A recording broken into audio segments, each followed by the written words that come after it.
Hello friends, very good morning. Welcome to the next video in which we will talk about the complex sentence structure. I hope आपको जो हमारी इससे पहले की video थी जिसके अंदर हमने आपको बताया था कि आइल्स की राइटिंग में या जनरल एकेडमिक राइटिंग में आप कैसे अपना बैड स्कोर इंप्रूव कर सकते हो. This is the third step, simple sentence, compound sentence and the complex sentence. अब आई होप आपको ऑलरेडी पता है कि क्लॉजेस क्या होते हैं और इंडिपेंडेंट क्लॉजेस क्या होते हैं.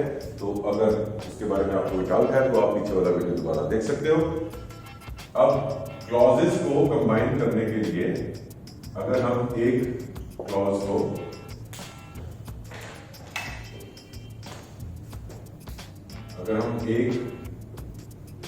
को दूसरे क्लॉज से कंबाइन करते हैं तो ये बनता था हमारा कंपाउंड सेंटेंस.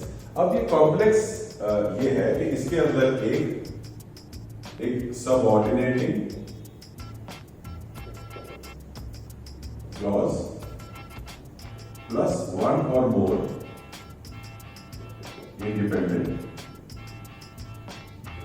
क्लॉज. ओके, सो इस टर्मिनोलॉजी से कंफ्यूज होने की जरूरत नहीं है. ये बेसिकली वो चीज है जो अपने आप में पूरी बात नहीं बताता है. ये बात तो शुरू करता है लेकिन एक तरह का एक एक्साइटमेंट या एक पेंडेंसी है, एंटिसिपेशन है आगे क्या होगा. उसका एग्जांपल जब आप देखोगे तो आपको और अच्छी तरह समझ आएगा. और ये बात हमें फिर भी पूरी तरह समझ आ जाती है. तो ऐसी सिचुएशन में जहां पर एक सबऑर्डिनेटिंग क्लॉज या इसको डिपेंडेंट क्लॉज भी बोल देते हैं, वो इजियर है समझने के लिए कि ये डिपेंड करता है इसके ऊपर कि इसकी बात में समझ में आए. सेम एग्जांपल लेते हैं जो हमने पहले दिया था, rising levels of pollution. The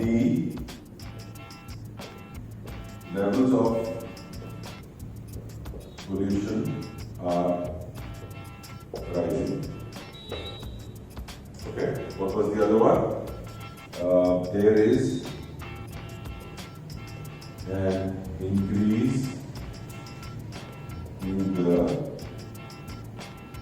industrial activity.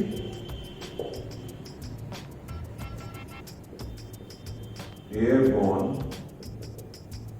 illnesses are on the rise. So ये एक टिपिकल एग्जांपल है कि अगर हम माइंडफुल नहीं है, अगर हम फोकस नहीं है कि हमने एक कॉम्प्लेक्स सेंटेंस स्ट्रक्चर या कंपाउंड सेंटेंस स्ट्रक्चर लिखना है, तो हम बात वही कह रहे हैं लेकिन तीन अलग अलग सेंटेंसेस में कह रहे हैं और इससे आपकी जो मार्किंग है वो थोड़ी कम हो जाती है. तो अगर इसको हमने अब बनाना है कॉम्प्लेक्स सेंटेंस, अब जो कॉमनली यूज्ड वर्ड्स हैं कॉम्प्लेक्स सेंटेंस को स्टार्ट करने के, वो आप थोड़ा नोट कर लीजिए. After, since, before, unless, because, even though, and the list is endless. So I'm going to put the list separately on a different slide. तो अगर इसको ही अब, now these are three simple sentences. तो इसकी जो marking है आपको जैसे बताया मैंने एकेडमिक राइटिंग में, इवन अगर आप 10th के स्टूडेंट हो, 11th के, 12th के, बीए के, बीकॉम के, कुछ भी आप आंसर्स लिख रहे हो, किसी भी तरह के आंसर्स के अंदर सेंटेंस का स्ट्रक्चर बहुत इंपॉर्टेंट है. फॉर सम रीजन हम लोग ज्यादा इस पर ध्यान देते नहीं है, स्पेशली इन स्टेट बोर्ड्स. लेकिन ये इतना छोटा सा एक मंत्र है, अगर आप इसको अडॉप्ट कर लें तो आपकी जो राइटिंग है वो बहुत इंप्रूव हो जाती है. So now the challenge is इसको हम कैसे कॉम्प्लेक्स सेंटेंस में बनाएंगे. So let's choose because this, because there is an increase in, because there is an increase in industrial activity.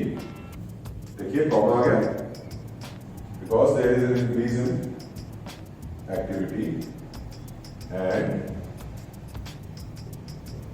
the levels of pollution is rising, semicolon, airborne illnesses are on the rise. Right? So in this manner, this is one single sentence with one dependent clause. This is the independent clause and this one is again the independent clause. Three clauses in one sentence makes it the complex sentence and gives a push, a boost to your PAN score. So now we've explained simple sentences, clauses, compound and complex. Okay, so keep practicing, send us your messages, try and write a sentence, give it to us, we'll definitely love to share the feedback. Like the channel, subscribe to the channel, and we are on our way to send you some more amazing content that will change the way you write and speak. Thank you very much. Have a good day.